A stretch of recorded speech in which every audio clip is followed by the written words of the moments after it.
ನಾನು ಇವತ್ತು ತೋರಿಸ್ತಿರುವಂಥ ಉಪಾಯವನ್ನು ನೀವು ಮಾಡಿದ್ದೇ ಆದಲ್ಲಿ ಮನೆಯಲ್ಲಿ ಅನ್ನದ ಕೊರತೆ, ಧಾನ್ಯಗಳ ಕೊರತೆ ಯಾವುದೇ ಕಾರಣಕ್ಕೂ ಆಗೋದಿಲ್ಲ.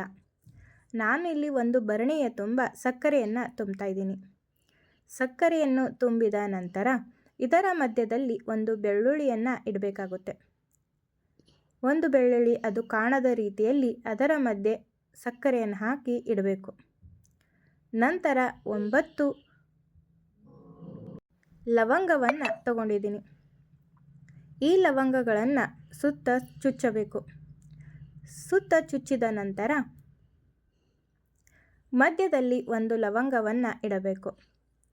ಈ ರೀತಿ ಮಾಡಿ ಇದರ ಬಾಯನ್ನು ಮುಚ್ಚಿ ನೀವು ಅಡುಗೆ ಮನೆಯಲ್ಲಿ ಇಟ್ಟಿದ್ದೇ ಆದರೆ ಧಾನ್ಯಗಳ ಕೊರತೆ ಅನ್ನೋದೇ ಕಾಡೋದಿಲ್ಲ. ಅನ್ನದ ಕೊರತೆಯೂ ಕಾಡೋದಿಲ್ಲ. ಇದನ್ನು ಪ್ರತಿ ಶನಿವಾರ ನೀವು ಲವಂಗವನ್ನು ಬದಲಾಯಿಸಬೇಕಾಗುತ್ತೆ.